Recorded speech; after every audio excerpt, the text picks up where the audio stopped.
Fala meu povo, tudo bem? Eu sou o professor Renato Amigo, seu professor de Química, e é com muito prazer que eu te convido hoje para assistir a 41ª aula do primeiro bloco de aulas, o bloco das aulas de Química Geral e Inorgânica. Se você quiser maiores informações sobre todo o nosso projeto, acessa lá o nosso site, o www.quimicadoamigo.com.br. Lá você obtém maiores informações sobre os 3 blocos de aula, o bloco 4, que são as dicas do amigo, orientações de estudos, links interessantes, verificações de aprendizagem e uma série de listas de exercícios que estão organizadas por bloco e por grupos de aulas. Você faz o download gratuitamente, tenta resolver aí no conforto do celular, confere as suas respostas com os nossos gabaritos e na sequência, na segunda fase do nosso projeto, a gente posta aí as aulas com as resoluções comentadas das listas, tudo para que você possa aprender Química de um jeito completo, diferente e gratuito, tudo bem? Então seja muito bem-vindo, muito bem-vinda para a nossa sequência aí das aulas de Química Inorgânica dentro do bloco das aulas de Química Geral, onde a gente vai falar oficialmente da função sal. Isso mesmo, nós vamos falar dos sais. Até agora a gente falou de ácidos, demos lá as definições, as classificações, a nomenclatura, falamos de base, definição, classificação, nomenclatura, falamos na aula passada sobre as reações de neutralização, e essas reações de neutralização são justamente aquelas reações que a gente utiliza para obter quem? Para obter os nossos sais. Os nossos sais, então, são substâncias iônicas obtidas junto com a água. Você lembra lá que nas reações de neutralização, na 40ª aula, toda vez vinha lá H2O mais alguma coisa? Pois é, esse mais alguma coisa são os nossos sais, que a gente vai falar um pouquinho na aula de hoje. Então, tanto a neutralização total como a parcial. Hoje, agora nesse comecinho aqui, a gente vai falar de algumas curiosidades dos sais, ou seja, algumas aplicações dos sais aí no nosso dia a dia. Depois a gente fala sobre a formulação dos sais. Olha, já está aqui preparadinho aqui para a gente falar da formulação desses sais aqui. Se a gente entende a formulação desse, a gente entende a formulação de todos os sais. E aí a gente vai falar também sobre a nomenclatura dos sais, para que na próxima aula a gente fale um pouquinho sobre a solubilidade dos sais. Tudo bem? Então vamos lá, sal. Quando a gente fala sal, todo mundo já imagina logo quem? O sal de cozinha, o nosso cloreto de sódio. No senso comum, essa é a única substância que a pessoa conhece como sal, certo? Mas sal é uma função inorgânica que contempla uma série de outras substâncias. Por exemplo, o fermento químico que você usa é o bicarbonato de sódio ou hidrogenocarbonato de sódio. Pois é, ele é um sal também, certo? Outra substância que é um sal e que a gente não usa diretamente no dia a dia, mas a gente fala sempre o nome dela meio que sem querer, é quando a gente usa o papel sulfite. Por que o papel tem esse nome sulfite? Porque no processo de branqueamento é utilizada uma substância química inorgânica da função sal, chamado sulfito de sódio. Olha só que interessante. A gente tem ainda o carbonato de magnésio usado em pastas de dente, a gente tem o permanganato de potássio, que era utilizado antigamente quando você fazia lá banho para colocar o teu pé para curar frieira. Pois é, então tudo isso aí são substâncias que pertencem à função sal. Então a função sal não é só o cloreto de sódio que a gente conhece, tem mais uma infinidade de substâncias e nessa aula a gente vai aprender a reconhecer essas substâncias. Falando primeiro, evidentemente, da formulação de um sal. Toda vez que a gente vai montar a fórmula de um sal, que a gente vai escrever a fórmula de um sal, a gente vai seguir um padrão. A gente vai escrever sempre primeiro o cátion, tá certo? E depois a gente vai escrever o ânion. E olha só que interessante, o cátion de todos os sais sempre é proveniente da base. Olha só que interessante. E o ânion de todos os sais, ele sempre é proveniente do ácido.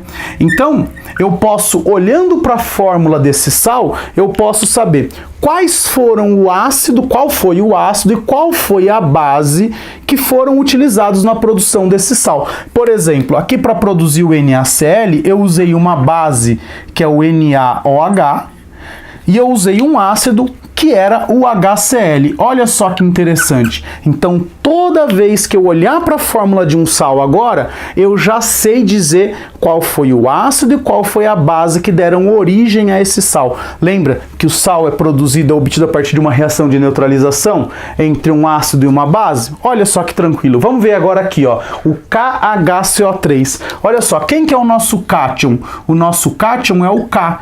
Então ele veio originado de uma base. Qual base que tem o K como cátion, o potássio? É o KOH. E qual é o ânion? Qual é o ácido que tem o ânion HCO3? Olha só que interessante. É o H2CO3, o nosso ácido carbônico. Olha só então que maravilha. E essa é uma reação de neutralização parcial, porque olha só o hidrogênio que sobrou aqui. Tudo bem? Então, olha só que interessante, a gente já viu que aqui é uma reação de neutralização parcial entre uma base, que é o KOH, e um ácido, que é o H2CO3. Olha, dá para fazer isso aqui também com muita tranquilidade. Olha só, o ferro é o cátion, ele veio de uma base. Qual é essa base? Ó, esse ferro é o ferro 2, então ele veio dessa base aqui, ó, FeOH2. E quem que é o nosso ânion aqui? O ânion não é o NO3? Olha só, o ânion, ele veio lá de um ácido. E qual foi o ácido que deu origem a esse sal? Olha lá, o HNO3. Então olha só que interessante, a gente sabe que na obtenção do NaCl usou-se a base NaOH e o ácido HCl. Na obtenção do KHCO3, a gente usou a base KOH e o ácido H2CO3. Na produção do FeNO3,2, a gente usou uma base que foi o FeOH2 e um ácido que foi o HNO3. Certo ou não? É assim que a gente formula um sal. Então, olha só que maravilha. Quando a gente tem lá uma base, a gente tem um cátion, que eu vou representar aqui pela letra M, com uma certa carga aqui, tudo bem? Olha só, a gente pode colocar aqui mais X, certo? Tudo bem? E a gente tem um ânion, olha só o ânion. O ânion, eu vou colocar aqui uma carga menos Y, certo? Então eu tenho sempre um cátion e um ânion. Quando eu junto esses dois carinhas aqui, eu vou obter o meu sal. E olha só que maravilha, olha só. Então o nosso sal vai ter o cátion M, o ânion A, e olha só as cargas. A carga do ânion vai vir aqui para o pé do cátion e a carga do cátion vem aqui para o pé do ânion. Então eu vou ter o MYAX.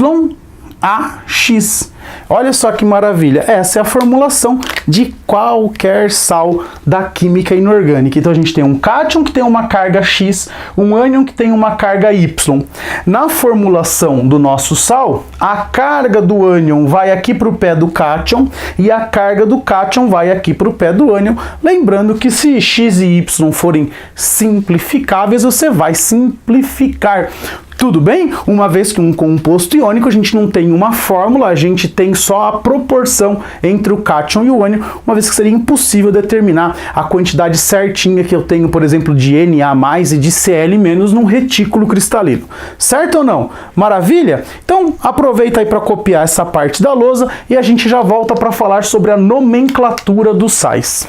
Fala galera, voltamos agora com uma lousa nova, onde a gente vai falar um pouquinho sobre a nomenclatura dos sais, sejam eles oriundos de neutralização total ou de neutralização parcial.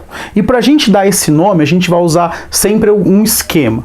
Para formular, a gente colocava primeiro o cátion e depois o ânion. Lembra na lousa passada? Primeiro sempre o cátion e depois sempre o ânion, essa é uma convenção. E agora, para nomear, a gente vai fazer o contrário. A gente vai usar o nome do ânion, a preposição de, e depois a gente vai usar o nome do cátion. Então, olha lá, nome do ânion, de, e o nome do cátion. Nome do ânion, de, e o nome do cátion. Agora, só olha para cá. O ânion não era sempre derivado do ácido? Pois é, só que a gente não vai usar o mesmo nome. A gente não pode usar o nome do ácido no nome do sal. Então a gente tem que fazer uma mudança, e se a gente conhece a nomenclatura dos ácidos, que a gente já viu nas aulas anteriores, fica muito fácil dar um nome para qualquer sal. É só você lembrar, os ácidos tinham 3 terminações possíveis. A terminação hídrico, a terminação ico e a terminação oso. Vamos lembrar alguns? Clorídrico, né? Ácido clorídrico, ácido sulfúrico e, vamos lá, ácido nitroso. certo? Então era hídrico, ico ou oso as terminações dos ácidos. Pois é, nos sais a gente vai mudar essa terminação. A terminação hídrico do ácido vai virar eto no sal. A terminação ico do ácido vai virar ato no sal. A terminação oso do ácido vai virar ito no sal.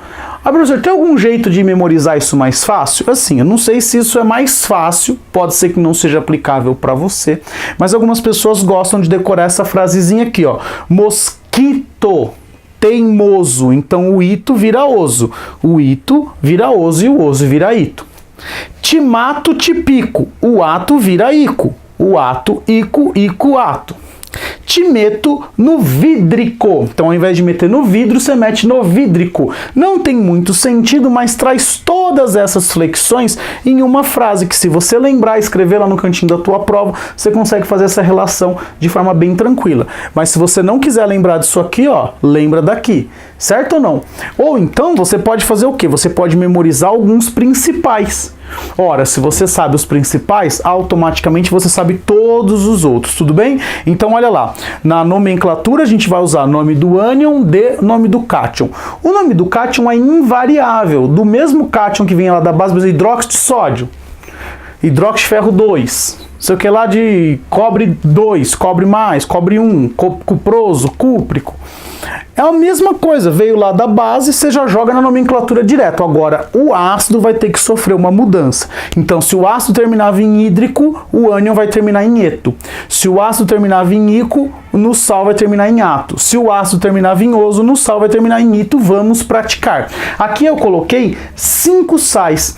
3 sais oriundos de neutralização total, sendo que aqui é o ácido clorídrico, aqui é o ácido nítrico e aqui é o ácido sulfuroso. Então eu estou usando as 3 terminações, hídrico, ico e oso, certo? Para você poder treinar. E aqui eu tenho um hidrogeno sal, ou seja, um sal que foi oriundo de neutralização parcial, onde sobrou o hidrogênio, e aqui eu tenho um hidroxissal. É um sal oriundo de uma neutralização parcial, onde sobrou hidroxilas. Se você tem alguma dúvida aqui, é só olhar na aula anterior, a gente mostrou todas essas reações de neutralização, certo ou não? Então vamos lá.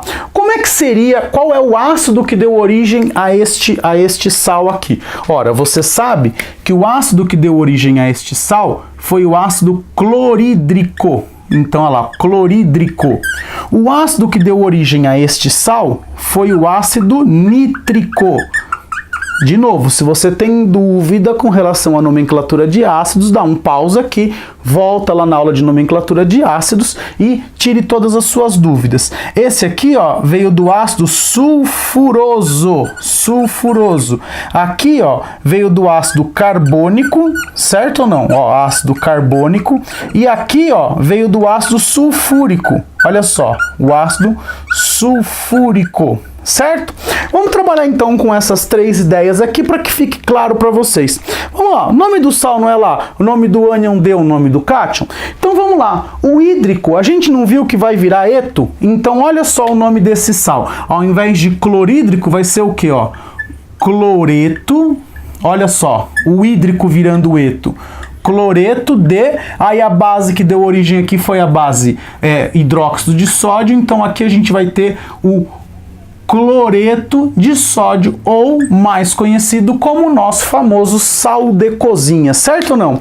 Olha para cá, ácido nítrico, o ico vira ato, então aqui esse sal vai ser o nosso nitrato, olha só, nitrato, olha o ato aqui, nitrato de quem? Ó, de ferro, mas é qualquer ferro? Não, é do ferro 2, então olha só, nitrato de ferro 2, porque a base que deu origem a este sal era o hidróxido de ferro 2, certo? Agora olha aqui, o ácido era o sulfuroso. Cuidado, não vai ficar sulfurito. Para ficar mais fácil a nomenclatura, vai ficar sulfito. Olha só então aqui, ó, a gente vai ter o sulfito. O sulfito, olha só a terminação ito aparecendo aqui pra gente. Sulfito de quem? Sulfito de lítio. Muito bem, olha só. Sulfito de lítio. Professor, mas e se tiver hidrogênio ou hidroxila? Aí a gente tem o que a gente vai chamar de hidroxissal, quando sobrar hidroxila, ou hidrogenossal, quando sobrar o hidrogênio. E olha só que fácil, presta atenção aqui. Não é um hidrogenossal? Então olha o nome dele. Hidrogeno, ó, hidrogeno, certo? O hidrogênio, porque sobrou o hidrogênio aqui, ó. E não era ico, ico não vira ato. Então, olha só, hidrogênio, carbonato, ó, hidrogênio, carbonato de potássio.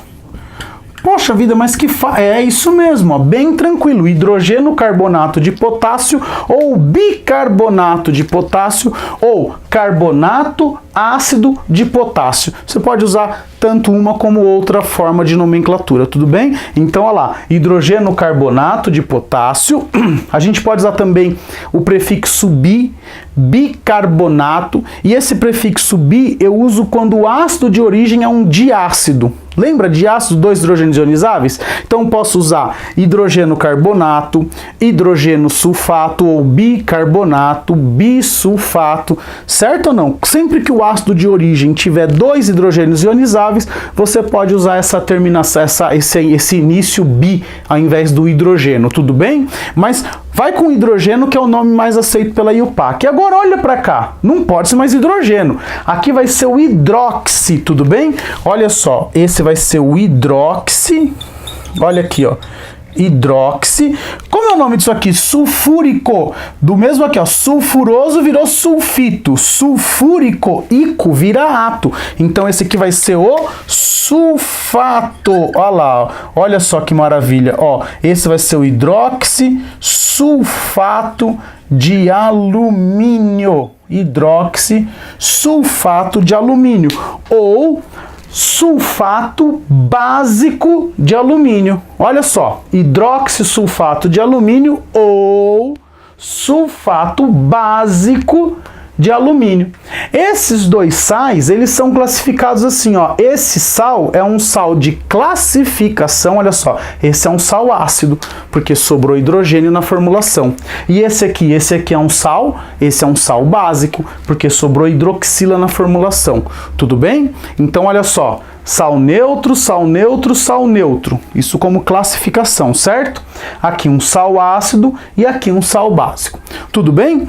Eu vou dar uma licencinha para você copiar essa lista. Se você quiser pegar outros sais e tentar dar nome, se você não conseguir, é só você me mandar e eu te ajudo aí, né? Pode ser aqui nos comentários do YouTube, não tem problema nenhum. E eu volto na próxima lousa para pegar estes sais aqui, estes mesmos sais, e a gente vai falar rapidamente sobre o caráter dos sais. Se você quiser entender a fundo o caráter dos sais, você vai na aula de hidrólise salina. Mas aqui a gente vai dar um contexto geral do caráter dos sais, tudo bem? Então copie essa lousa para eu voltar e finalizar a aula de sais. Fala galera, voltamos agora para a última parte da aula de sais, onde a gente coloca aqui para vocês a ideia do caráter das soluções salinas. Então quando eu pego um sal e jogo ele na água, ele pode tanto aumentar o pH da água, ou seja, deixar aquela solução com um caráter mais básico, ele pode diminuir o pH da água, deixando aquela água com um caráter mais ácido. Isso aí, ela também pode não influenciar, ela pode deixar lá com um pHzinho neutro, certo ou não? Isso vai depender de quem? Isso vai depender do ácido e da base que deram origem a este sal. Então, olha lá. Eu vou ter, olha lá, se o meu sal tiver origem de um ácido forte e de uma base forte, o caráter da solução vai ser um caráter neutro. Veja bem, isso não é classificação do ácido, isso é o caráter da solução deste ácido, certo ou não? Se tiver um ácido forte, oriundo lá, o meu sal é oriundo de um ácido forte com uma base fraca, quem você acha que vai sobressair? Vai sobressair sempre o forte, então ele vai ter um caráter ácido, ou seja, o pH vai ser menor que 7. O pH vai ser menor que 7. Certo ou não? Aqui, ó, o pH vai ser igual a 7, que é um pH de solução neutra.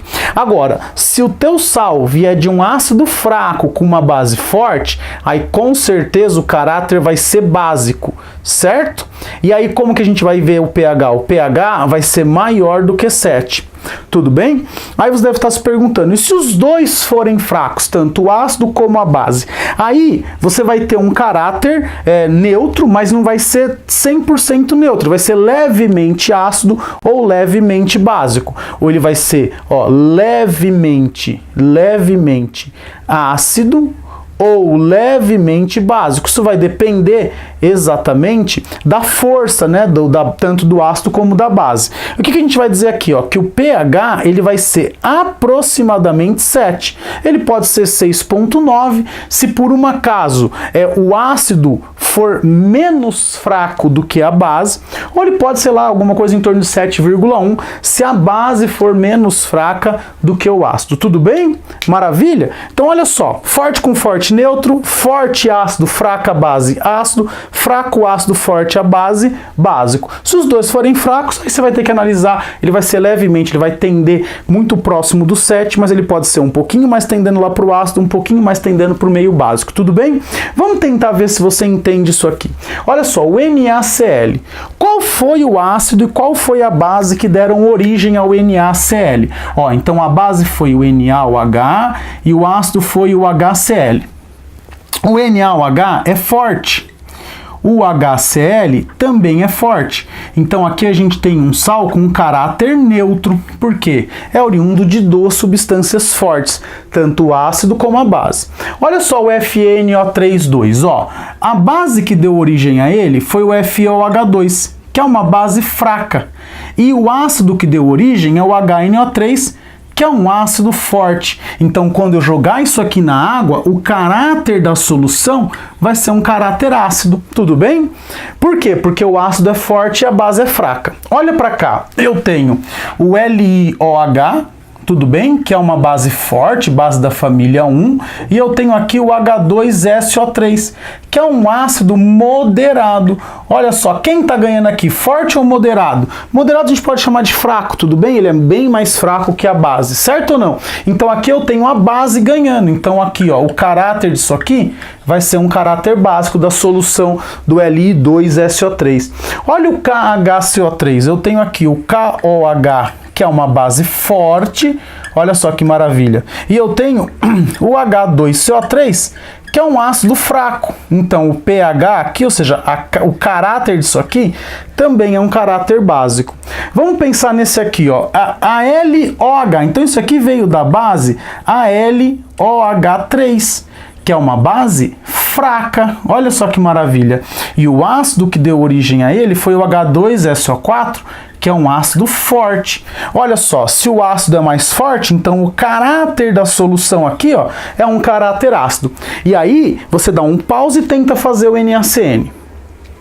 Você deve ter feito o seguinte, NaCN, o Na vem lá do NaOH, que é uma base forte. E o CN veio lá do HCN, que é um ácido fraco. Olha só, se a base é forte e o ácido é fraco, o caráter disso aqui é um caráter básico. E só para finalizar, vamos dar um nome para aquilo? Olha só, HCN, ácido cianídrico.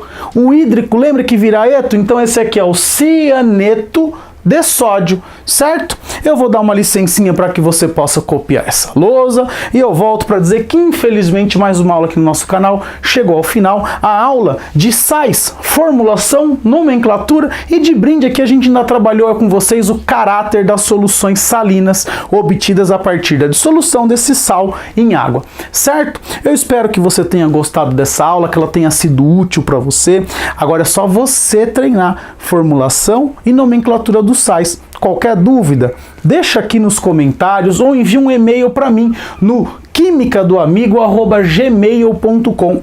Para mim é um prazer imenso receber, analisar e responder as suas dúvidas, os seus questionamentos. Se tiver elogio, se tiver crítica, também pode deixar tanto um comentário aqui no YouTube ou enviar um e-mail para mim. Se você achou essa aula interessante, por favor, clique aí no botão curtir, ajude na divulgação do canal, compartilhando esse vídeo em suas redes sociais, avisando seus amigos que nós temos aí uma nova opção no estudo da química e é sempre um prazer gravar as aulas para vocês. Lembrando, 100% gratuito, certo ou não? Então, galerinha, muito obrigado e beijo, tchau!